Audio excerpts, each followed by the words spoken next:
We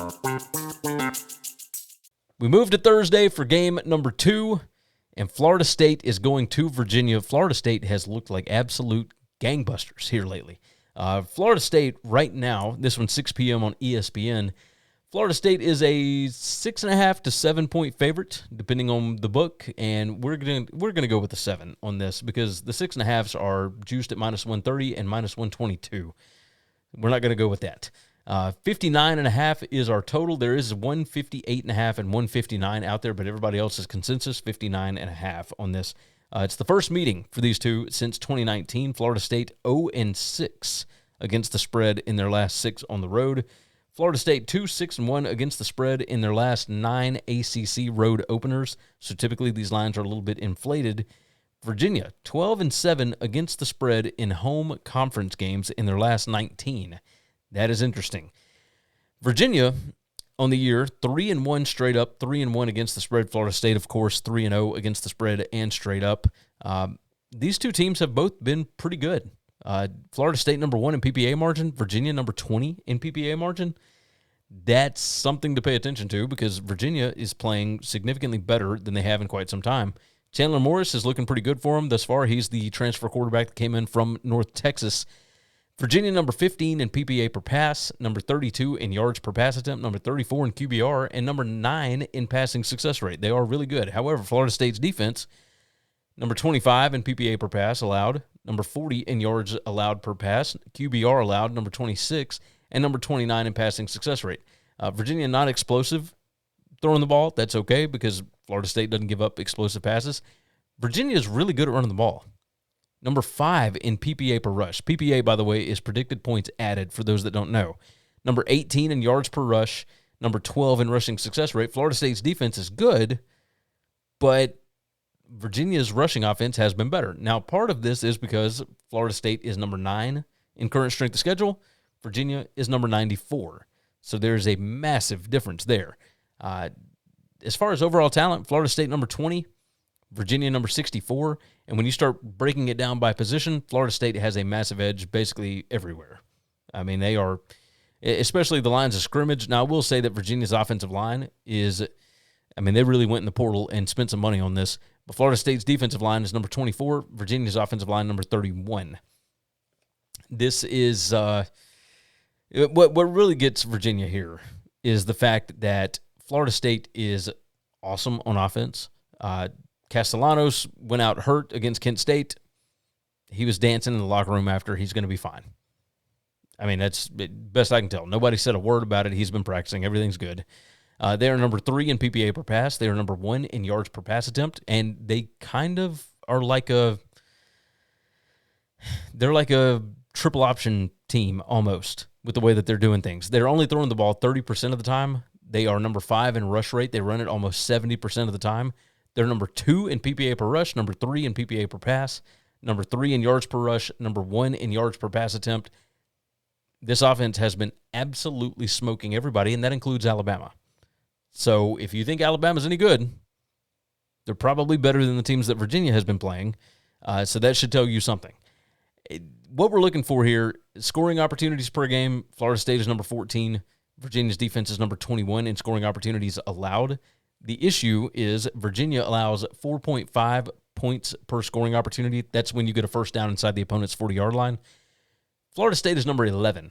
When you go up to the top, scoring opportunities per game, Virginia is number 5, 8.25 scoring opportunities. So that's 8.25 drives per game that they get inside the opponent's 40-yard line or get a first down inside the opponent's 40. Florida State is number 12 in points per scoring opportunity allowed. They only give up 2.3 points per drive like that. Virginia's offense is number 49, 4.45 points per scoring opportunity. My power rating has Florida State by 6.5, but the stats have Florida State by 12.5. I'm going to go with that. I know Virginia's at home. I know it's a short week. I know all that. I don't think Virginia has seen anything like this Florida State team. They are absolutely rolling right now. Give me the 7. Florida State -7 is where we're going on game 2. Let's go to Friday for game 6, and we are talking Big 12 this time. TCU headed to Arizona State. They're going out to the desert for this one. Arizona State is a 2.5-point favorite on Friday night. Total of 54.5. This one, 8 p.m. Central Time on Fox. Perfect spot for this to be played. Friday night, oh, love it. These two have not played since 1975. TCU 3-8-1 against the spread as a road dog. They were 2-0-1 against the number last season in that spot. So before that, they were, good gracious, 1-8 before last year. So they have certainly started trending in the right direction. Arizona State 4-0 against the spread at home against the Big 12 last year. Arizona State only 2 spread losses last year, and those both came before their bye week. And here we are in this situation where Arizona State plays this one, and then they get a bye week. TCU had a good win over SMU just last week. Arizona State had to kick a last-second field goal to beat Baylor. And now Arizona State opened as a 1.5-point favorite. That's jumped out to 2.5 in some spots. 56.5. That total has come down to 54.5, and that is right in line with what I've got it projected as. 54.28 for the total. I've got TCU power rated 1.3 points better than Arizona State. I've got TCU 2.61 points better as far as the stats projection is concerned. So let's look at, Arizona State number 68 strength of schedule, TCU number 108. That's certainly something to pay attention to, especially this early in the season. The TCU defense, number 98 in predicted points added allowed per drive. They are number 10 in PPA on offense. Arizona State, pretty equal for both. Number 53 on offense, number 60 allowed on defense. The defensive success rate for both of these teams is not very good. TCU number 83 in defensive success allowed. Arizona State number 96. Arizona State not very good against the run. TCU, that's not their bread and butter. They throw the ball a lot more. But Arizona State is number 80 in passing success allowed, number 107 in rushing success allowed. I think both offenses are going to have some success here. TCU, at least on defense, they're okay at stopping the run. The problem is that teams run the ball 49% of the time on TCU. They're throwing the ball a little more than that on them, and the TCU defense, not very good at stopping the pass. Number 119 in passing yards allowed per attempt, number 118 in QBR allowed, number 109 in PPA allowed per pass. So that TCU defense, if you're going to score on them, it's typically going to be through the pass. Well, Arizona State's offense, not very good passing the football. They can still run it. Number 40 in PPA per rush. Well, TCU's defense is number 80, but yards allowed per rush. Arizona State is number 30 in yards per rush. TCU number 33 in yards allowed per rush. So that's something to pay attention to. Offensive line yards, Arizona State number 28. TCU number 115 in offensive line yards allowed. TCU number 123 in stuff rate. And Arizona State number 79 in stuff rate allowed. So there are some spots where TCU can do some things. As far as the defense for Arizona State, number 80 in QBR allowed, well, TCU is number 13. Josh Hoover is lighting it up. I mean, these guys and the wide receivers for TCU, I mean, they are just world beaters. They are so, so good. Passing explosiveness, TCU is number 5. Well, Arizona State's defense is number 80 in passing explosiveness allowed. Again, Arizona State is okay, number 29 in yards allowed per rush. TCU is number 33 in yards per rush. You start looking at PPA per rush, that's predicted points added per rush. TCU is number 69. Arizona State is number 78 allowed. So Arizona State's defense, not great. Not great at all. And this is where it really starts to sink in. Arizona State, number 69 in 5 factors rank. TCU is number 37. Now, if you toss in talent, Arizona State number 55, TCU is 31. TCU's roster, number 26 in overall talent rank. Arizona State number 52. Now, Arizona State is at home. That's certainly going to play into this some. But I've got home field advantage already thrown into my numbers here. We hadn't looked at intangibles yet. Turnover margin and penalties. Arizona State 113 in penalties per game, number 27 in turnover margin. TCU, number 39 in turnover margin, so there's not much difference there, but they are number 65 in penalties per game. So 2 less penalties per game. And penalty yardage per game, I mean, we're talking about almost 10 yards difference between these two. I feel like TCU is the class of the Big 12, and I don't think other people see it yet. Arizona State, emotional win last week. TCU, obviously emotional win, but they were able to run away from that rival. Arizona State had a last-second field goal late in the night. I'm going to go TCU. I feel good about this. TCU, I think, has some advantages here. I will take the Horned Frogs plus the 1.5 or plus 2.5 is the best number I can get right now. I'll take TCU plus 2.5. I think they win the game outright. 11 a.m. Central Time. This one on ESPN. Georgia Tech goes to Wake Forest. And, boy, the hype train is just rolling for the Yellow Jackets right now. Absolutely rolling. Georgia Tech, currently a 13.5-point favorite. They opened a 16.5-point favorite at Wake Forest. There are a couple of 14s out there. So, 2 14s, and then the rest are 13.5s. Our total sits at 52.5. There is 153.5 that is out there as far as this total. Georgia Tech won this game 30-16 the last time they played in 2023. Georgia Tech has won 4 straight in the series, and they have won 4 straight in Winston-Salem.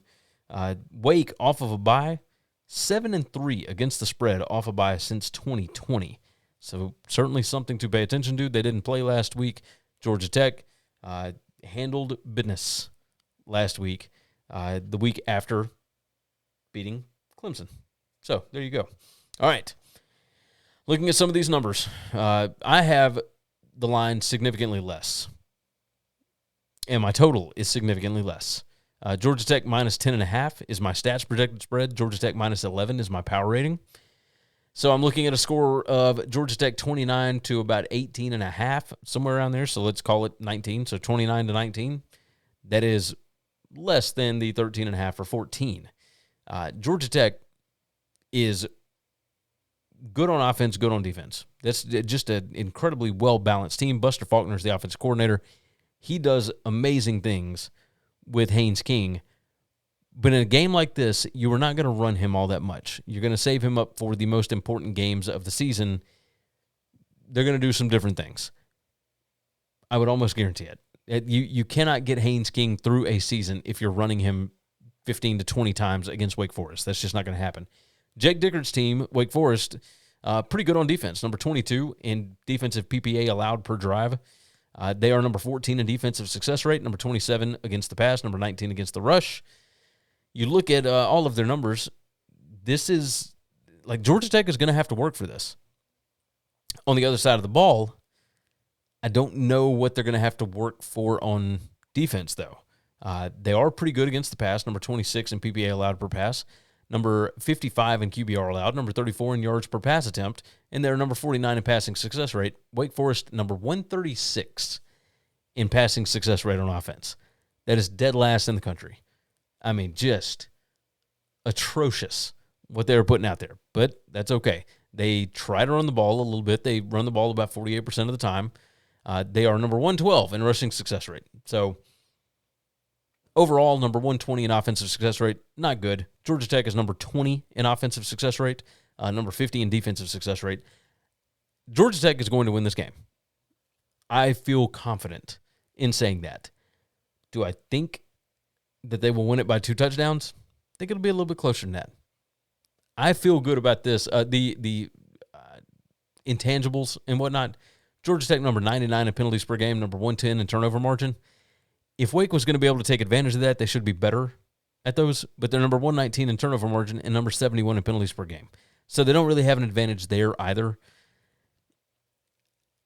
I'm going to go with Wake Forest. Best number I can get is 14. Give me the Demon Deacons. I think at home they play this one tight. Jake Dickert gets them fired up after a bye week. They're going to have something for a ranked Georgia Tech team, and we know Georgia Tech does really well when they're a dog. They don't do really well when they're a favorite. I'll take Wake Forest, plus 14.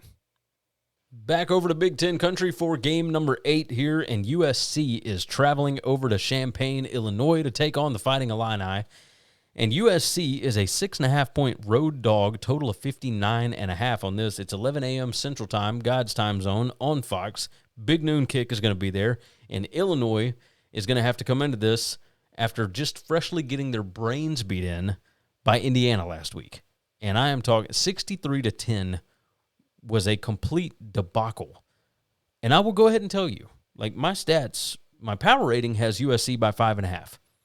My projected stat spread has USC by 13. USC is insanely efficient on offense. They are so smooth. I watched that whole game against Michigan State. I went back and watched some of the other games that they played earlier. They make everything look easy on offense. I mean, it is wild to see. Now, they have played the number 109 current strength of schedule, but Illinois has played the number 100 current strength of schedule. Duke has not been very good, and Illinois, honestly, stats-wise, probably should have lost that game. 5 turnovers is a lot.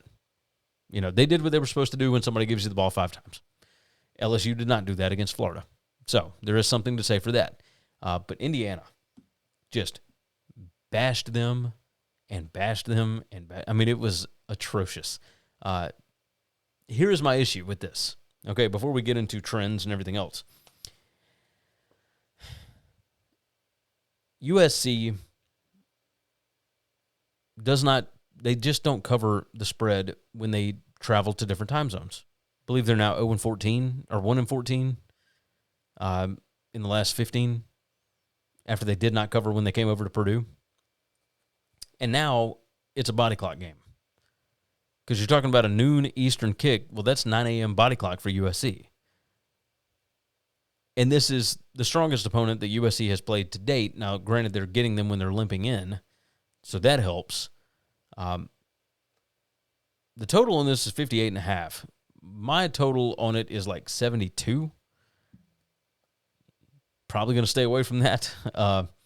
But the only reason is because I don't know what USC is going to look like early.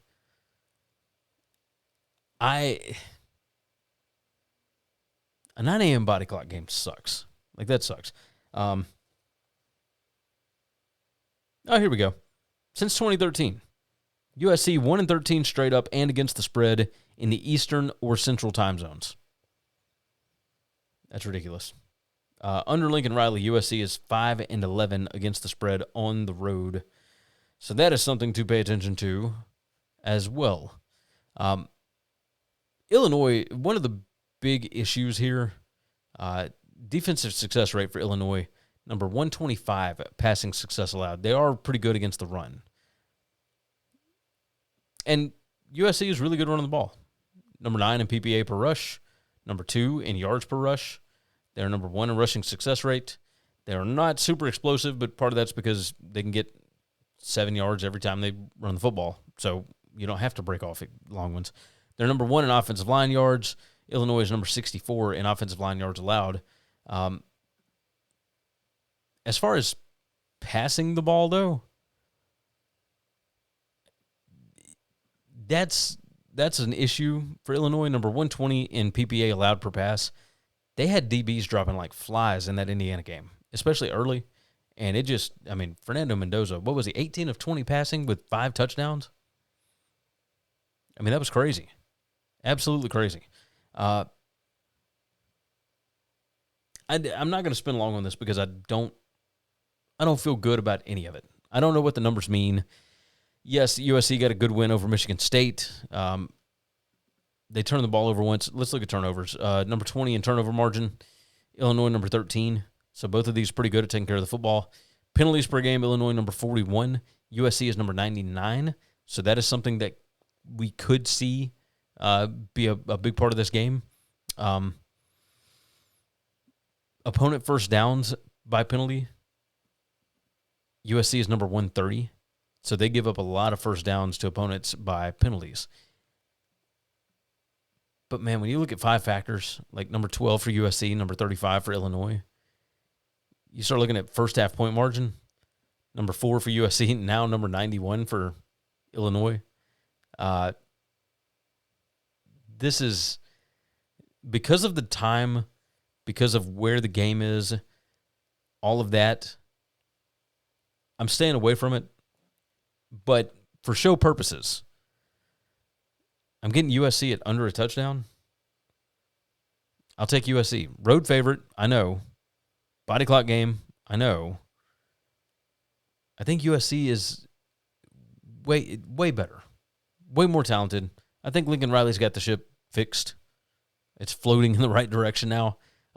Overall talent rank, by the way, USC number 19, Illinois number 46.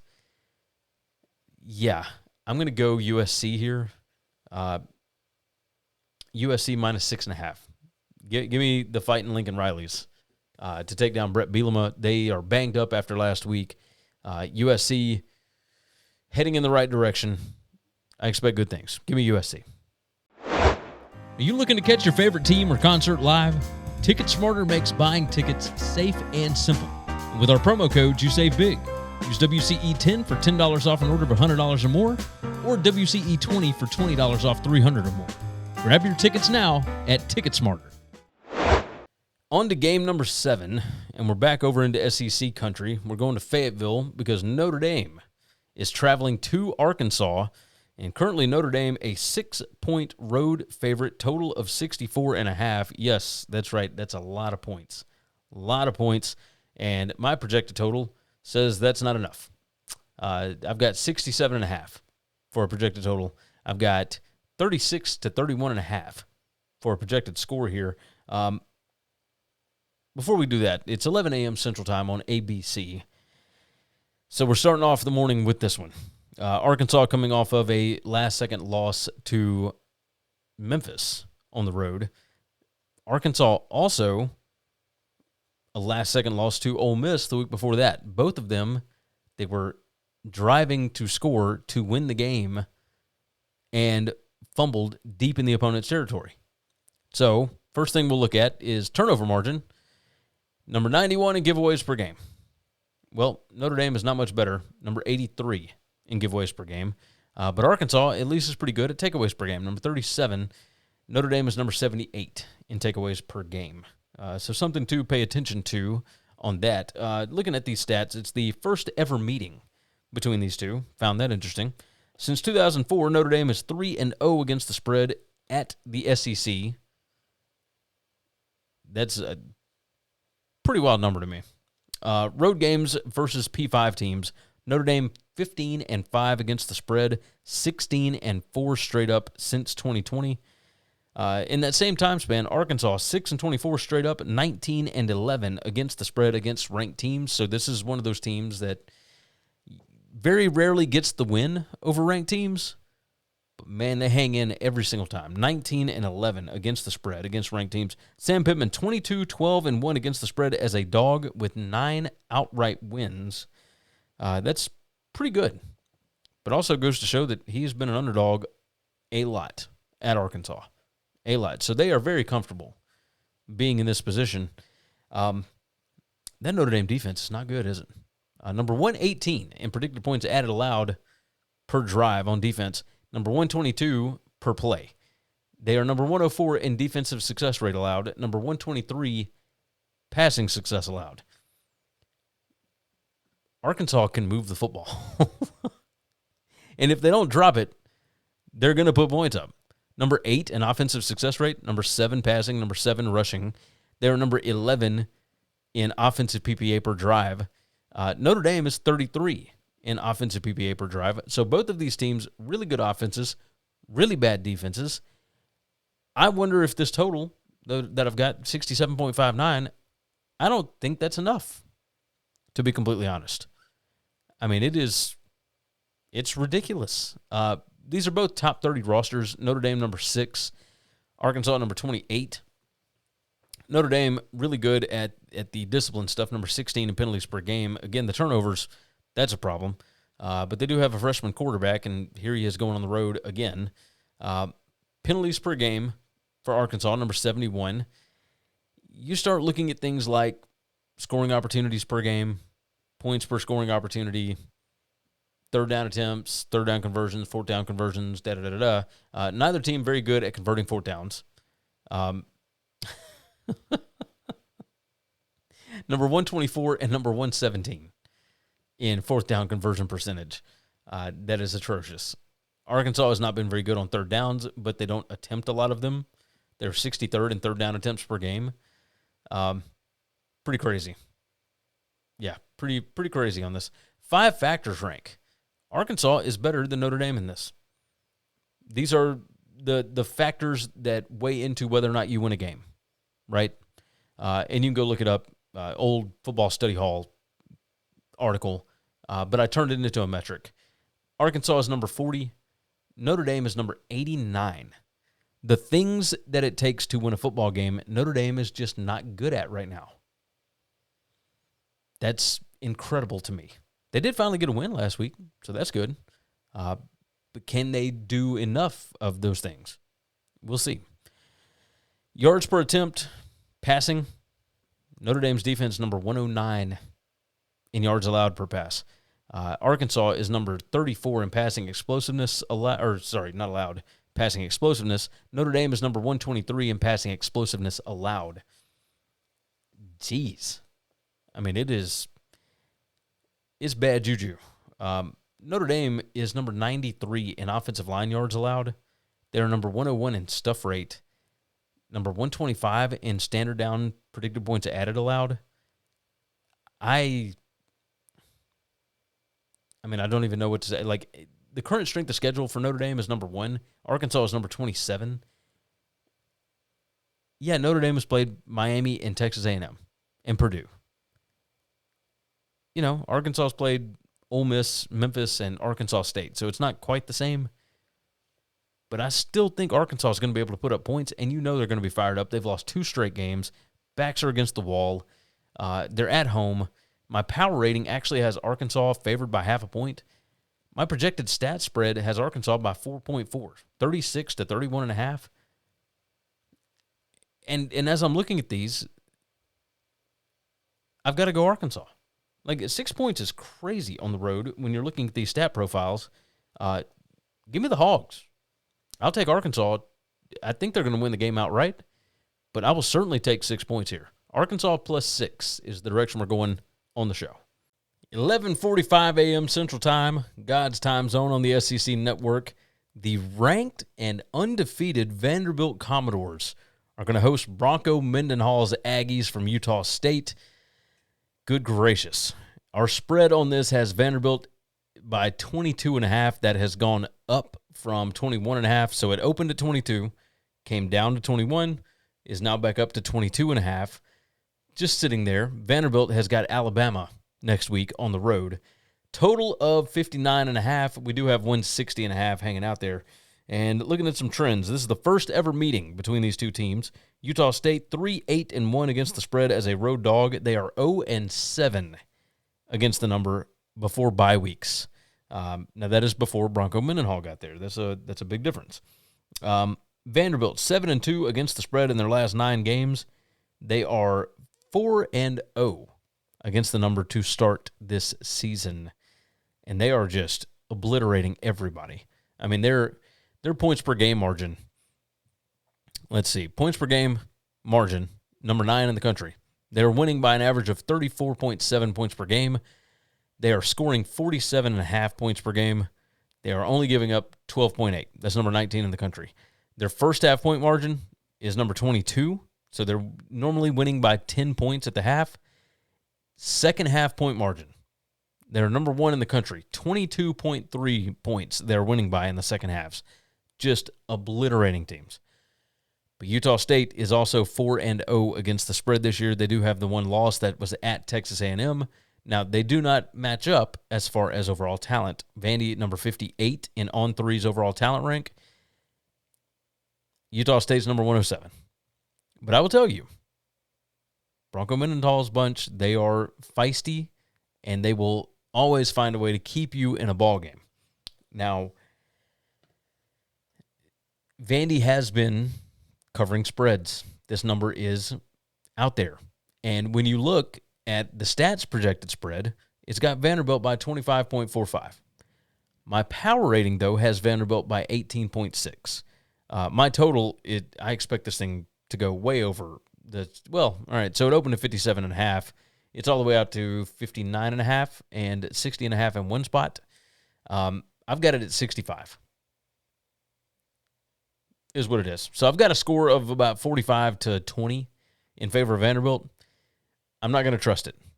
I think Vanderbilt takes their foot off the gas a little bit. They don't let Diego Pavia go out and just get absolutely killed. I think they give the guys a little bit of a break because Alabama is next week. Alabama plays Georgia this weekend. They will be beaten up. Vandy wants to be somewhat rested. They are at home. They are going to win this game. They are not going to cover this game. You can look at all these different stats all you want to, but we're going to be seeing more second and third stringers for the Commodores, I believe. And if that is the case, I think Utah State hangs around a little bit. It's still a double-digit win for Vanderbilt, but I think this thing is closer to 20 points than it is going over 22.5. We're going to take Utah State plus 22.5 to cover against Vanderbilt. Game 4, we move out to the Big Ten, and we are going to the West Coast for this one. Ohio State travels to Seattle to take on the Washington Huskies, 2:30 p.m. Central Time on CBS. Ohio State currently a 9.5-point favorite, consensus total of 52.5. That thing has come down when it opened at 10. You can get an 8.5 out there as well. Ohio State is coming off of a bye. This is the first Ohio State trip to Seattle since 2007. Buckeyes 4-0 straight up, 3-1 against the spread in the last 4 meetings with Washington. Ohio State is 20-0 straight up, 13-7 against the spread after their last 20 byes. Washington 1-5 against the spread as a home dog against ranked teams. They have not been in that position since 2023. In Washington, they have a 22-game home winning streak. Yeah. 22 games in a row that they have won at home. It's pretty wild. Looking at this, this number was a lot lower than I expected. I've got Ohio State by 6.18 as far as the stat spread. My power rating has Ohio State minus 6.5. So I'm looking at a score, and my total is way above the 53.5. I've got 38, almost 39 points for Ohio State. To 32.5 for Washington. That sounds interesting. Washington number 11 in PPA margin. Ohio State number 8. Washington last year, if you remember, had fantastic advanced stats, but turned the ball over. It didn't turn into wins a whole lot. Is what it is, right? Both of these teams are undefeated right now, both 3-0. Ohio State 2-0-1 against the spread, and at least according to the closing line, Washington is 2-1 against the spread. The Washington defense is okay. This is another one of those where you've got a really good Ohio State defense and a really good Washington offense, and then you got an okay Ohio State offense against an okay, but probably worse than okay Washington defense. Strength on strength, weakness on weakness, right? Ohio State has played a significantly stronger strength of schedule, but maybe that's only because they've played Texas. I guess Washington number 128, and they have played a whole sack of nobodies. So it's kind of hard to see exactly what this team is. Damon Williams has been really good. They are number 4 in predicted points added per drive. They're number 6 in offensive success rate, number 2 passing, number 9 rushing. The Ohio State offense is number 13 overall in offensive success rate, but number 69 passing, number 70 rushing. And I know you ask, how can that be possible? What are we talking about? Look, they are number 7 in yards per pass attempt, number 5 in QBR, but they're not very explosive, and, they're good on passing downs, but it's mainly because they can be explosive, but they don't hit it all the time. Third down attempts per game, Ohio State number 134. They're number 39 in third down conversion percentage, number 74 in fourth down conversion percentage. Yeah, That'll give you something. That'll give you something. Ohio State, number 6 in 5 factors rank. Washington is number 28. Everybody wants to go Washington here. I get it. They absolutely poured it on late against Washington State. That was a 31-24 ball game in the fourth. I think they won 59-24. I mean, they got interception returns. They got all kind of stuff. The turnover margin flipped big time. Takeaways per game, number 29 for Washington now, which is the same thing for Ohio State's defense. And Washington does not turn the ball over. Number 12 in giveaways per game. Ohio State, number 47. Washington, number 41 in penalties per game. Ohio State, number 9. You start looking at things like scoring opportunities per game. Number 84 for Ohio State's offense. Number 16 for Washington. But points per scoring opportunity, that's... I need to check that. I think I've got that set wrong. Washington 5.5 on points per scoring opportunity, and Ohio State 5.38. Washington's defense 5.5 in points per scoring opportunity, and Ohio State's offense number 14 at 5.38. So they're able to finish drives. That's certainly good. I think this Ohio State offense is going to have a lot of success here. I think this is a game where Julian Sayin can really show up, and these wide receivers are absolutely going to have success against this secondary for Washington. I know it feels like a lot of points, and I know that this is going against my number, but I think this is a spot where Ohio State comes out and kind of shows out a little bit. I don't think Washington can hang here. Ohio State is number 4 in overall talent. Don't have that. There we go. So number 4 in overall talent, and Washington is number 30. And when you start breaking it down by position group, Ohio State, they're in the top 20 in each of these position groups. Washington's line of scrimmage, I don't think is going to be able to hang here. Same with the skill positions against the opponent back 7, etc. It feels like Ohio State just has some major advantages that Washington can't hang with. So, the best number I can get out here is 8.5. I'm going to go with the Buckeyes. This is a bit of a contrarian play. A lot of people on Washington right now. I'm going Buckeyes. Give me Ohio State minus 8.5 in Seattle. Game number 3, and we will stay in the SEC. LSU traveling to Oxford to take on Ole Miss. LSU looked like they had some good wins to start off the season. At Clemson, hosting Florida, these seemed like they would be pretty good.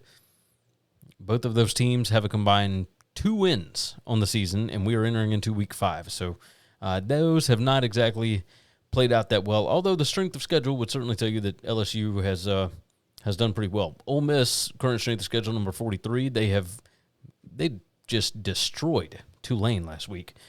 This one, 2:30 p.m. Central Time on ABC, and Ole Miss is a 1.5-point favorite, total of 55.5. That total has gone up a little bit, opened at 54.5, looks like, or at least when I did the sheet here, as you can see right there. Let's go over some trends. LSU won last year 29-26 at home. They had a touchdown with 27 seconds left that sent it to overtime. They never led the game in regulation. Ole Miss should have had that thing handled. Didn't. Any one of those 3 losses that Ole Miss had, probably, you flip it, and they probably would have been in the playoff last year. The home team has won the last 5 straight in this series, and yeah, they have covered 7 of the last 11. It's pretty wild. 6 of the last 8 have gone over the total. That's why you see the number move on that. Ole Miss has covered the last 3 at home. Brian Kelly, 47-26-2 against the spread as an underdog in his career. That's a pretty good number. 47-26-2. Let's look at some stats on this. We've got basically strength on strength and weakness on weakness here. The Ole Miss offense against this LSU defense, which Blake Baker has done a fantastic job with this defense thus far. Number 11 in predicted points added allowed per drive. They are number 37 in defensive success rate allowed, number 37 against the pass, 58 against the rush. The Ole Miss offense is number 11 in success rate, number 10 passing, number 21 rushing. They are number 16 in predicted points added per drive on offense. So they are moving right along, doing their thing. Defensive success rate for Ole Miss, they are number 75 in success rate allowed. Really good against the pass, number 24. Number 117 against the rush. That is the issue for LSU. They are pretty good passing the ball, number 32 in passing success rate, but number 109 in rushing success rate. And now they have got a running back that is injured and probably out for this game. They said that he's going to be light on practice. We'll see exactly what happens with him throughout this week.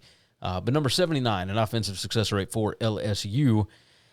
Looking at some of the intangibles, some of the simple things, Ole Miss, number 99 in turnover margin. They are number 70 in giveaways per game, number 104 in takeaways, so they're not very good at taking the ball, and they give it up too much. Number 43 in turnover margin for LSU. LSU, number 99 in penalties per game. Ole Miss, number 71. So both teams not very good as far as the discipline things, right? So that automatically makes this game kind of a crapshoot. Ole Miss, surprisingly, number 86 in net explosiveness. LSU is number 33. Biggest part of that is the fact that they are number 15 in explosiveness allowed. Ole Miss, not super explosive, and they do give up some big plays. We'll see exactly what that means in a game like this. I mean, it could just be that Kiffin is holding out some things for their biggest game of the season thus far. But they've got to win over Arkansas. They've got to win over Kentucky. They were able to score enough points to win both of those games because they did give up points in both. Looking at point margin, Ole Miss number 21 in first half point margin, number 59 for LSU. Number 8 for second half point margin for Ole Miss at 14.8 point margin in the second half, and LSU number 24 with a point margin of 9 in the second half. 5 factors rank, LSU is a little bit better. Number 10 in 5 factors plus talent. Ole Miss is number 11 in raw 5 factors. LSU number 17. Ole Miss number 19. You can see right here, this Ole Miss defense, number 129 in PPA allowed per rush. But LSU is number 95. Like, neither one of these teams can do anything. Stuff rate, the LSU offense isn't good. Ole Miss isn't good. Who is going to be able to do anything in this spot? Ole Miss, their LSU has figured out, like, all right, we're not good at this. We're not gonna do it very much. They only run the ball 43.6% of the time. But teams are running the ball almost 55% of the time on Ole Miss's defense. That's how they're able to get yardage. So, what are we looking for? The fact that LSU can't run, but they also are not great at throwing it. Like, their passing success rate is number 32, but PPA per pass is number 82. And that's a bit of a problem. They're number 107 in havoc rate allowed. Well, Ole Miss doesn't generate a whole lot of havoc.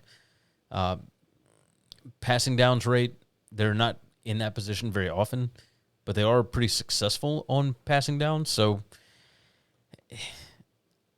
I think that this Ole Miss offense is going to, if you really look at the offenses that LSU has been good against, again, Clemson, Florida, neither one of those offenses can do the things that Ole Miss can, regardless of who's playing quarterback, whether it's Austin Simmons or Trinidad Chambliss. It doesn't matter. And at the same time, Ole Miss, they have faced Green, the quarterback from Arkansas. Aside from that, with Tulane, you had Jake Retzlaff and you had Brendan Sullivan. Neither of them did anything worth a damn at all. Garrett Nussmeier is going to be able to make some throws that Ole Miss has not seen yet. Even still, I'm going to trust the number here. Yes, LSU opened as a favorite. It quickly flipped, and Ole Miss became the 1.5-point favorite. I've got Ole Miss by 7 as far as projected stat spread. My power rating has Ole Miss by almost 6. My total is pretty close to it here. If I've got Ole Miss by almost a touchdown and I'm only giving up 1.5 points, that's the direction I'm going to go. We heard the home numbers. Give me Ole Miss. I will take the Rebels minus 1.5 at home. I think Kiffin has got something cooked up for this one. and I think the Rebels will win this ball game. Are you tired of sore knees or joints slowing you down? Go Sleeves uses built-in kinesiology tape technology to give you support, reduce pain, and help you recover faster. Use code WCE for 15% off over at GoSleeves.com. On to game number 5, and we're back over to the SEC, where Auburn is headed to Kyle Field to take on Texas A&M. A&M right now a 6.5-point home favorite, total of 51.5. This one at 2:30 p.m. Central Time, God's time zone, on ESPN. And good gracious, let's go over the trends. Auburn won last year at home, 43-41 over A&M in 4 overtimes on the Plains. A&M, they are off of a bye this time. They had a huge win at Notre Dame. It was the first win in, 15 years against a ranked opponent on the road. Home team is 4-0 straight up and against the spread in the last 4 in this series. A&M, 7-2 straight up, 2-7 against the spread at home under Mike Elko. That's wild. That is just absolutely wild. Auburn, of course, coming off a just brutal loss to Oklahoma, gave up 10 sacks in the game. Yikes. Just bananas. Would not have expected that, but either way. All right, as I said, the spread on this is A&M minus 6.5. And they are rested, and Auburn is certainly not. Auburn is beat up, banged up. That was a tough game against Oklahoma on the road. Now they are on the road again, and you're looking at the number 11 overall talent roster per on 3 for Auburn, number 10 for Texas A&M. A&M number 1 in strength of record, Auburn number 12. A&M number 19 in current strength of schedule. Auburn 72. I find that interesting, but some of the teams that Auburn has played have been atrocious. A&M has played UTSA, Utah State, and Notre Dame, and all those teams are at least pretty good. You know, Auburn let South Alabama hang around with them, and then South Alabama went last week and got beat at home by 3 touchdowns by Coastal Carolina, who looked like it was just a dead program walking. So, all right. Some of these numbers would really surprise. I mean, these two teams look very, very similar. Number 41 in PPA margin for Texas A&M, number 46 for Auburn, 38 on offense for A&M, 36 on offense for Auburn, 58 on defense for A&M, 55 on defense for Auburn. So where are the edges? What are we looking for? A&M, number 92 passing success rate. That's not great, but Auburn is number 84 in passing success allowed. Here's the biggest issue. Number 71 rushing success rate for A&M. Well, Auburn is number 2 against the run on defense, so that's certainly something. Auburn can't throw the ball. That's okay. That's the weakness, I guess you could say, for this A&M defense, number 42 in passing success allowed. You start looking into this, A&M's offense, number 36 in offensive explosiveness, but they allow some pretty explosive plays. Auburn was able to generate some explosives, like Cam Coleman is going to get open in some of these spots. Number 120 in offensive explosiveness, and they are 123 in defensive explosiveness allowed. Now, where do they have problems? They are number 101 in rushing explosiveness allowed, number 84 in passing explosiveness. Well, A&M is number 22 in passing explosiveness on offense. So that's a spot where you could maybe see Reed throwing the ball up for some of these really good receivers. I mean, Concepcion, however you say it. He is going to be able to get open against this Auburn defense at some point. That is going to happen. A&M number 7 in havoc allowed. Auburn number 44 in havoc created. We'll see. Auburn not great at forcing turnovers. They're number 78 in takeaways per game. Well, A&M doesn't turn the ball over much. They're 26th in giveaways per game. They're also number 116 in takeaways per game. So Auburn has been pretty good, number 6 in giveaways per game, so they don't turn the ball over. And A&M is not going to force them to turn it over. So this might be a pretty clean ball game. We'll see, obviously. We will see what happens because 117 in penalties per game for A&M, 124 in penalties per game for Auburn. Auburn is going to be able to run the ball some. A&M number 135 in rushing explosiveness allowed, but they're number 22 in offensive line yards allowed, number 42 in stuff rate.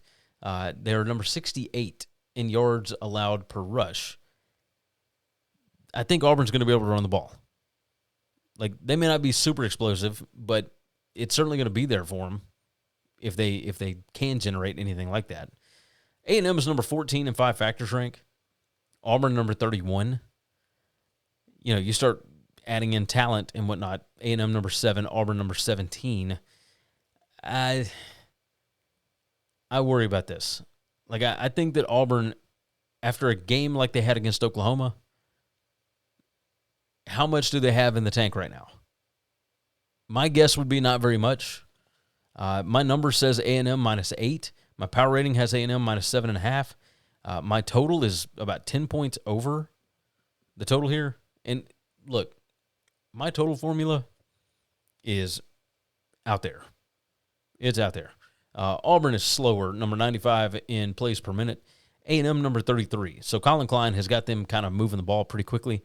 I think we could see a lot more points than we saw with Oklahoma and Auburn. It's going to be a fun ball game.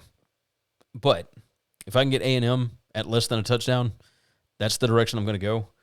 Give me A&M. This will be 4 straight favorites for me.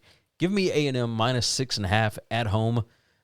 This kind of sets up like when Missouri came in last year to Kyle Field. Auburn, tough game, dealing with that. A&M is rested. They got all the emotion of the Notre Dame win out of their system. Now you're rested. You are focused. You're ready to roll. I think A&M hands it to them. Give me A&M -6.5. But game number 9, we're staying in the Big Ten. Indiana is headed to Kinnick Stadium.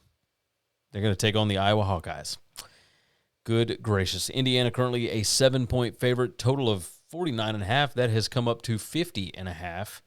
Typically, you don't see overs taking money with Iowa games, but alas, here we are. And my number agrees with the line movement. My projected total here is 60. 60.6 on this. I've got Indiana power rated by almost 10. I've got a projected stat spread on Indiana by 15. So we're looking at a score of like 38 to 22.5 or 23. Man. I mean, that's a wild number to be looking at for Iowa at home. This Iowa team has not performed up to the level that I thought that they would.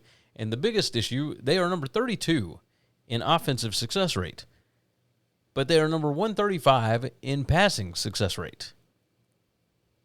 Jeez. I mean, that just... this Iowa current strength of schedule is number 80. Indiana is number 117 because the only team with a pulse that they've really played is Illinois. And Illinois, by the time Indiana got done with them, did not look like they had a pulse. 63-10 last week was a debacle. Iowa got a win at Rutgers last week. Their only loss on the season was in Ames. It was a last-second field goal that they lost to Iowa State with. Iowa State's stat profile does not seem like one of an undefeated team. I will say that. But regardless, they are undefeated. So Iowa, the only loss they have on their schedule is to an undefeated team. We'll say that. Iowa cannot throw the ball. Number 96 in QBR. Number 108 in yards per pass attempt. Number 93 in predicted points added per pass. They are number 135 in passing success rate. That is next to last in the country. They are number 136 in passing explosiveness. They are pretty good at havoc allowed, number 11 in havoc allowed. They don't turn the ball over. They're number 16 in giveaways per game, but they're also number 125 in takeaways per game. They have not generated a lot of turnovers, so they're number 61 in turnover margin. Indiana is number 13. Indiana is good at everything. The only thing they appear to not be good at is rushing explosiveness, but at least when they are giving up rushing explosiveness, we'll say that. They are not big on passing explosiveness on offense, number 126, but they are number 12 in yards per pass attempt. They are number 18 in passing success rate. They don't have to be explosive. They just methodically move it down the field on you. Like, this team is number 5 in offensive success rate. They're also number 5 in defensive success rate. They are fantastic. Both of these teams play super slow, which is why, even though my projected total is 60, I would expect this number to not go any higher than about 52. And then I would expect some buyback, because we're talking number 119 in plays per minute for Iowa's offense, number 120 for Indiana's.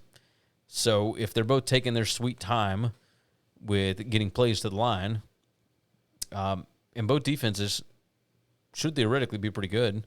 Iowa number 44 in defensive success rate. They are number 53 in defensive PPA allowed per drive. The only difference is that Indiana might start clicking, and this could be, it could be blowout city. And there's a chance of that. I wouldn't expect it in Kinnick, but, we should be getting close to dark by the end of this game. So maybe there will be a little bit of Kinnick magic, but that'd be about the only hope that I've got for Iowa.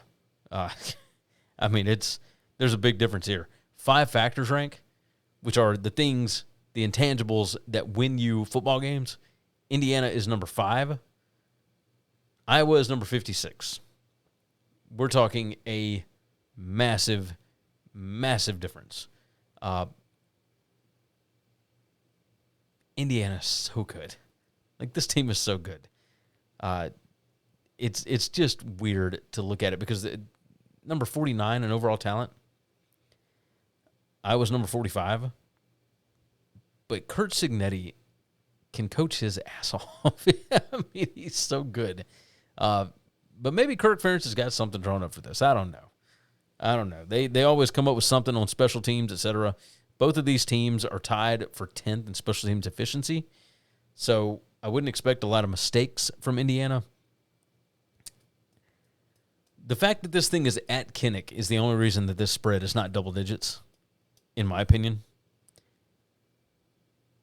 But I don't expect very much here. We didn't go through some of the trends. Let's go through the trends. Iowa, off of a Friday win at Rutgers. We already talked about that. This is the first meeting for these two since 2021. Iowa is 8-1 straight up, 6-3 against the spread in their last 9 versus Indiana. 8-1 straight up. Good gracious. Over the last 5 years, Indiana 5-1 against the spread as a road favorite.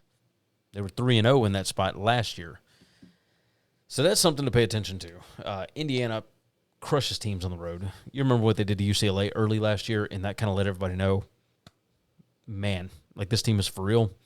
I am going Indiana. I know that sounds weird for me. I am the Iowa apologist. I'm the one that believes in Iowa when nobody else does, because I trust defense. I trust special teams. I just think this Indiana team is a completely different kind of team.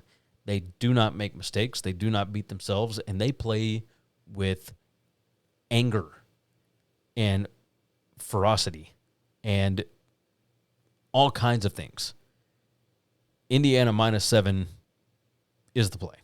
And our last game for this video, Tennessee is going to Mississippi State. That's right, we're back to the SEC for this one. And you might be shocked to realize that Mississippi State is 4-0 straight up and 4-0 against the spread.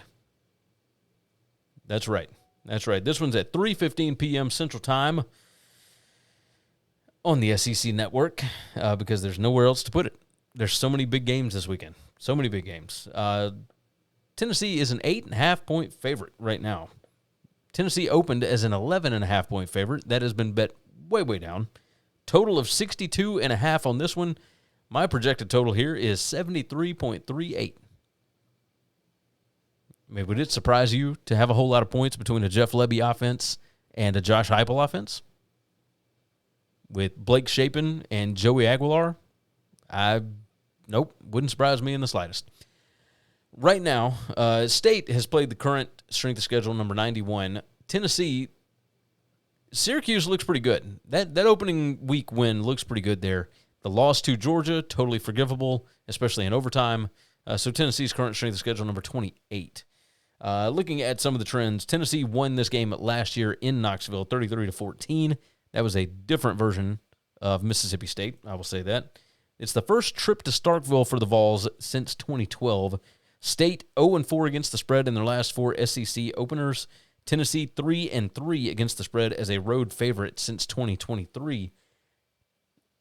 And let me tell you, the last 3 times that Tennessee was a favorite of more than a touchdown on the road and the opponent was not Vanderbilt, Tennessee 0-3 straight up in those games. Just something to pay attention to. Looking at some of these numbers, PPA margin, Mississippi State number 13, Tennessee number 18. The Tennessee defense certainly leaving something to be desired. They are number 84 in yards allowed per pass attempt, number 94 in QBR allowed. Well, Mississippi State is 24 and 28 in those metrics on offense, respectively. Passing success rate for State, number 23. Tennessee is number 55 in passing success allowed. State can be explosive passing the football. They're number 9 in passing explosiveness. Tennessee is number 55 in passing explosiveness allowed. And they let Georgia get some pretty huge passing plays against them. State, I think, has better skill and maybe a better quarterback. That remains to be seen. But that potential is out there. State can run the ball some. Tennessee is number 120 in stuff rate allowed. I found that shocking. They're number 54 in offensive line yards, number 98 in rushing success rate allowed. Would not expect that. Like, I expect for their passing numbers to be down because their top 2 starting quarterbacks have been out basically the whole season. That makes sense to me. What doesn't make sense is, Tennessee is number 14 in yards allowed per rush, but they're number 98 in rushing success rate allowed and number 120 in stuff rate. So they're not getting any push with their defensive line. They're number 53 in PPA allowed per rush. State's going to be able to move the football some. On the other side, this is where it could get tricky. Like, Arizona State showed that you can absolutely run the ball on Mississippi State. Now, State is 33 in PPA per rush, but they're number 68 in yards allowed per rush. Tennessee, typically they run the ball a lot. They're running it 51% of the time right now, so they are throwing it quite a bit. Almost 49% of the time they're throwing the ball, and they are pretty good at throwing it. Number 13 in PPA per pass, number 18 in yards per pass attempt, number 17 in QBR. Well, State's defense is actually pretty good at defending it. Number 8 in yards allowed per pass attempt, number 21 in QBR allowed, and number 25 in passing success allowed. Tennessee can be explosive, number 15 in passing explosiveness. Well, Mississippi State is number 25 in passing explosiveness allowed. I think that Tennessee is going to have to try and run the ball quite a bit here.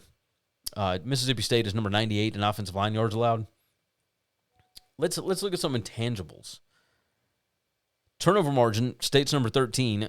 Tennessee is number 61. Tennessee number 91 in giveaways per game. They are decent at taking the ball away. So number 37 in takeaways per game. That is something to pay attention to. Looking at penalties, you get scared off by Mississippi State at number 135 in penalties per game. That's 10.3 per game. But Tennessee ain't a whole lot better. They're number 93. And Tennessee's the one that's going to be on the road. You look at scoring opportunities per game, points per scoring opportunity. Like, both of these teams, Mississippi State is number 20 in points per scoring opportunity. Tennessee's defense is number 127. So if you get into scoring, or into a scoring opportunity, into the 40 against Tennessee, you're going to end up with points. And most likely a touchdown. Let's double check that. Yeah, Tennessee defensive red zone touchdown rate, 77%, number 117 in the country. At least with Mississippi State, defensive red zone touchdown rate, number 27. It's pretty good. But State, when they get down there, number 15 in offensive red zone touchdown rate, that's something to pay attention to. Tennessee's pretty good at scoring when they get in the red zone as well. This is a weird spot. Like, Tennessee is the more talented team, number 12 in overall talent rank. Mississippi State is number 24. But as far as just how they have played thus far, Mississippi State has looked like the better football team. Number 7 in 5 factors rank for State. Number 33 for Tennessee. I'm getting 8.5 points. I know it went from 11.5 down to 8.5. Until it gets less than a touchdown, I'm riding State here. So for show purposes, for sure, and maybe a best bet over at bettingcfb.com or buymeacoffee.com/winningcures, give me Mississippi State plus 8.5. I think they could shock everybody on Saturday, and that would put them at 5-0. Nobody had that on their bingo card. I guarantee that. Bulldogs plus 8.5 on this one. 6 p.m. Central on ESPN, the Arizona Wildcats go to the Iowa State Cyclones. Our current spread has Iowa State favored by 6.5 at home. That is down from 7.5, but it is up from the 5.5 that it was just yesterday. Total of 48.5 on this. There is a 49.5 out there. I want to know who's betting the over here. Who on earth would be doing that when you look at these two teams? Arizona's defense has been lights out this year. I know Noah Fafita plays for him. I get that. But Rocco Becht is on the other side. I get that. The way that these two teams play, let's go and start off with that. Pace of play, Arizona number 81. Iowa State is number 103. Neither team, both are top or outside the top 80 as far as plays per game. So you're not going to see a ton of opportunities to score a bunch of points here. Arizona, number 22 in PPA margin. Iowa State, number 29. These wins that Iowa State has grabbed have not been great. I'll say that. They're number 82 in current strength of schedule. Arizona, number 113. This is the first meeting between these two teams since 1968. Both of them are coming off of byes. Arizona was 1-4 against the spread as a road dog last year. They were abysmal last year. They are already significantly better than they were last season. Iowa State, 6-1 against the spread. They are 6-1 against the spread and straight up in home conference openers.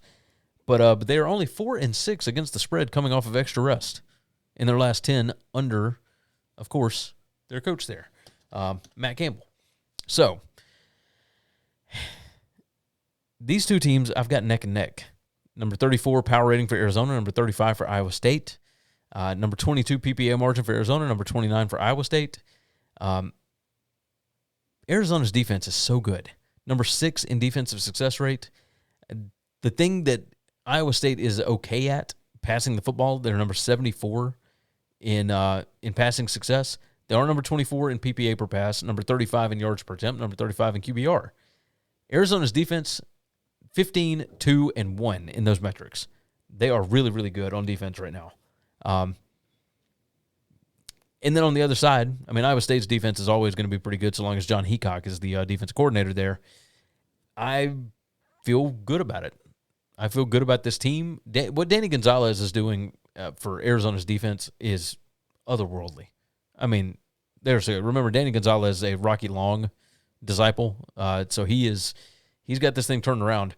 Arizona is number 1 in turnover margin. They don't give the ball away. They're number 26 in giveaways per game. They are number 1 in takeaways per game. They take the ball away 2.67 times per game. Just nuts. This number is crazy. Like, I know it's at Iowa State. I get that. I've got Iowa State power rated a little over 2 points better, and that is with home field included. And I've got Iowa State by 0.76 points. So I'm looking at a score of like 24-23, somewhere around there. It would not shock me to see Arizona win this game. I will take Arizona plus 6.5. I mean, if this thing hits 7 again, like, I'm all over it. Because I believe in this Arizona team. Give me the Wildcats, plus 6.5 on the road. Why struggle doing everything yourself? On Fiverr, you can hire professionals for just about anything. Marketing, editing, design, and more. Save time, get it done right. Click the link in the description to get started. Stop guessing and start winning. Stokastic provides advanced data and strategies for DFS players and bettors, built by pros who know how to find edges.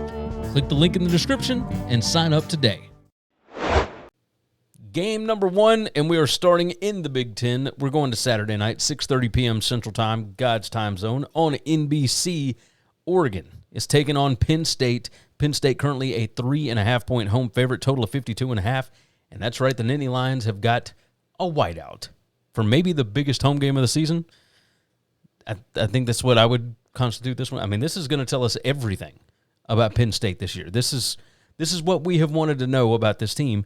Penn State is coming off of a bye. Oregon, of course, had to deal with Oregon State last week at home. So Oregon flew out to the East Coast, flew back to the West Coast. Now they are back to the East Coast again. It's the first regular season meeting between these two since 1964. Oregon, they beat Penn State just last season, 45-37 in the Big Ten championship game. Penn State had 518 total yards in that. That was the best their offense looked the entire season, was in that one game. Since 2014, Oregon 11-5 against the spread against ranked teams on the road. Penn State is 3-0 against the spread off of the last 3 bye weeks in the past 3 seasons. The total on this game is 52.5. That is 30 points lower than the last year, or than the total from last year's game.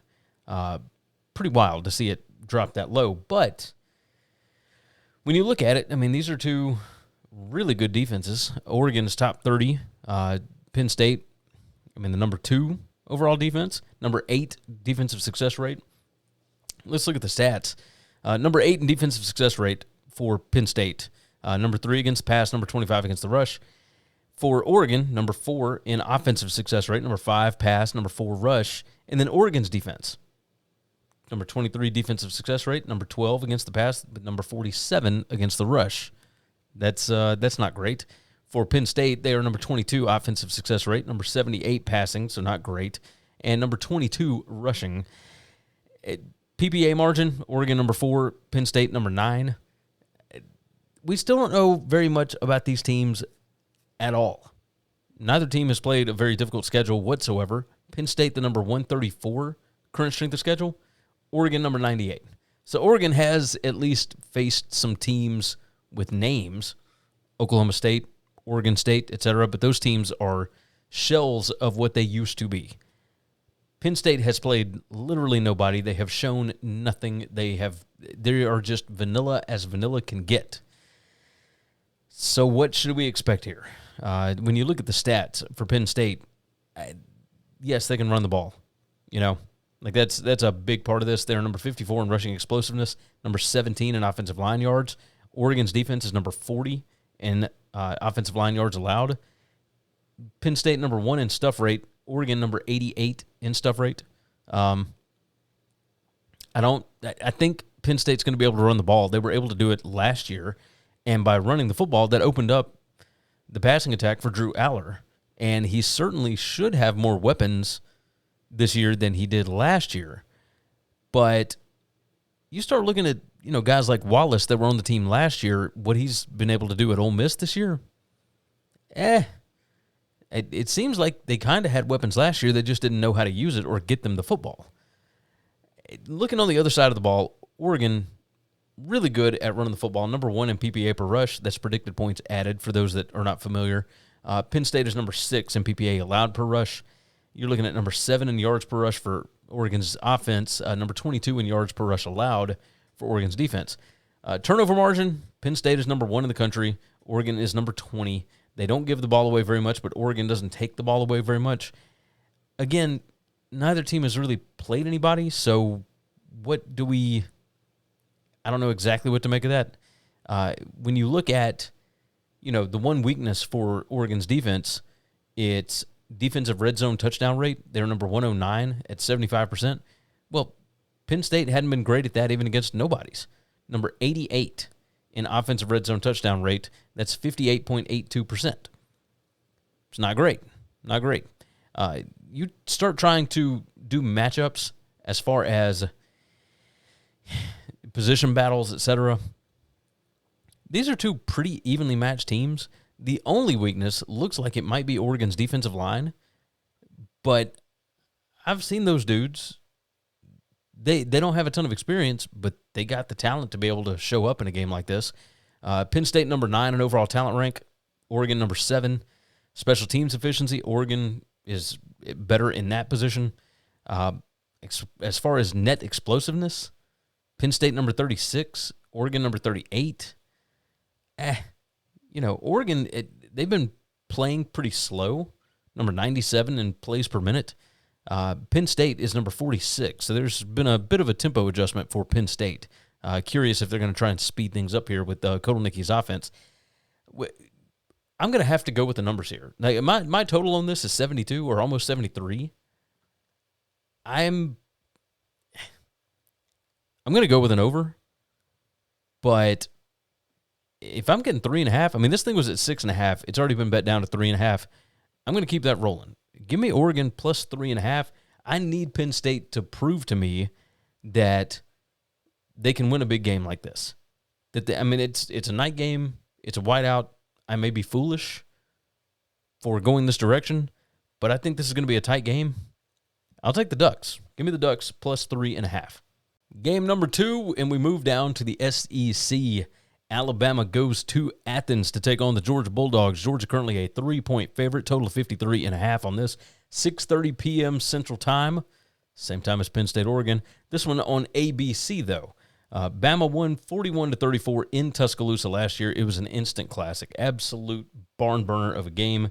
This is the first meeting in Athens since 2015. 7 of the past 13 meetings have been outright upsets for the underdog. Georgia has a 33-game home winning streak right now. Bama, though, 9-1 straight up in their last 10 against Georgia. It has not been good on the road for Alabama. 1-5 against the spread their last 6 away from home. DeBoer, though, Kalen DeBoer, 9-2 against the spread, 8-3 straight up as an underdog, as an FBS coach. So he's not in this role a lot, but when he is, he certainly delivers. Both of these teams coming off of a bye week. Let's look at some numbers. My number has Georgia winning this thing 34.5 to a little more than 31. That would be an over, by the way, so a total of 53.5 on this. And, yeah, that number has come down, by the way. Georgia opened a 3.5-point favorite. It's 3 and maybe 2.5 at some spots. I think this thing is going to – I think this total is going to go up. I think it's going to get up to 55 at some point. My projected total is 60, almost 66. You saw what Georgia and Tennessee did. If Alabama wants to be able to hang in this game, they are going to have to score quite a bit. Their defense has not been good thus far, and let me take that back. The defense has been good against everybody but Florida State. And Georgia certainly has an offensive line that is on par with Florida State. We'll say that. Georgia number 30 in offensive line yards running the ball. Alabama number 107 in offensive line yards allowed. As far as stuff rate, Georgia is 60 in stuff rate allowed. Alabama number 109 in stuff rate. So the defensive line has not been very good for Alabama. Teams are running the ball 66% of the time on Bama. PPA per rush, Alabama number 95 on defense. Georgia number 47. As far as throwing the ball, Georgia not great. Not great by any stretch. Number 44 in predicted points added per pass. Bama's defense, number 75 in that spot. Georgia is not explosive throwing the ball. They're not explosive running the ball. They're just not explosive at all. Alabama can be explosive. Number 22 in offensive explosiveness for the Tide. Georgia, number 133 in offensive explosiveness. But you saw against Tennessee, it's there when they have to have it. They didn't show very much in the first 2 games that they played. Georgia 3-0. They are 0-2-1 against the spread. Alabama 2-1 straight up, 2-1 against the spread so far this season. Bama much better in the first half, it looks like. Second half, number 18. We're talking margin here. 5 factors rank. Georgia, number 16 in raw 5 factors. Alabama, 21. 5 factors plus talent. Alabama, number 18. Georgia is number 6. So there's a huge difference in those two right there. Turnover margin, Georgia's number 89. Alabama's number 1. Bama's number 1 in giveaways per game. They don't turn the ball over. Number 9 in takeaways per game. That is something that could certainly help in a game like this. Pace of play, Georgia is up at number 59. Alabama all the way back at number 102. They don't go very fast, which is totally fine. You know, Ty Simpson has looked significantly better in the 2 home games than he did on the road in his first start against Florida State. I don't know how much these numbers necessarily mean. We saw Alabama get absolutely curb stomped on the road by Florida State. That was a Gus Malzahn offense. Georgia certainly, with Mike Bobo, going to take some things away, or going to take some things from that Gus Malzahn showing. I'm curious. I'm gonna trust the number here. I've got Georgia by 3.39. I can get a Georgia minus 2.5. It feels like Kirby Smart is wanting to do everything he can to get that monkey off his back. This one is at home. I expect them to come out like gangbusters here. And I've already seen that I can't really trust Alabama to be able to stop the run. I think Georgia's going to be able to run it. I think Georgia's defense will be able to slow down Ty Simpson on the road. Give me Georgia. I think they finally get it done. Finally get it done. They got it done one time in a national championship game. Other than that, it's been all Alabama at 9 out of the past 10 meetings. We know Bama doesn't play well on the road. Give me Georgia. Georgia minus 2.5 on Saturday night. 6:30 p.m. Central Time on ESPNU, the Missouri Tigers, fresh off a win over South Carolina, they are hosting UMass, and this is a week before a bye week type of situation here. They've got Alabama coming to Columbia in 3 weeks. So you got this game, you got a bye week, and then you got Alabama. How much do they care about this game? I think it's a valid question. The line on this is currently 44.5 at most books. We got a total of 56.5 on this. Let me double check the line just to make sure. Yeah, 56.5 across the board and 44.5. There is 143.5 out there. So that is something to pay attention to. So let's look at some of the stats. UMass is, just terrible. They are so bad. Number 129 in PPA margin. They're number 92 in offensive success rate, number 87 in defensive success rate, number 131 in available yards margin. Missouri's number 5 in that metric. Missouri number 10 in offensive success, number 11 in defensive success. They are number 15 in predicted points added, PPA margin. And there's just not a lot that UMass does well. It is really, really bad. 5 factors rank. Missouri is number 15. UMass number 129. The issue that we run into is the fact that I've got Missouri power rated 37 points better, and that's with home field advantage. And the stats have Missouri by 40.5. So basically, Missouri could name their score here if they want to. I've got UMass power rated last in FBS. I've got Missouri number 16. We're not going to spend a ton of time on this because there's just nothing that UMass does well. The talent rank is just awful. How about this? UMass does not commit a lot of penalties. They're number 34 in the country. Aside from that, they're number 32 in rushing explosiveness, but that's probably because they're number 123 in rushing success. So when they do break off a big run, at least as far as the number of plays, yeah, it's pretty crazy. I've got NAs on this thing. That means they are dead last in some of this stuff, and my database isn't picking it up. That's how bananas this is. So we're gonna break down individual stats. This is, does Missouri care enough to demolish this team? I think the only way that you could go is betting on Missouri, but I'm going to go the opposite direction. We've got a total of 56.5. We've got a spread of 44.5.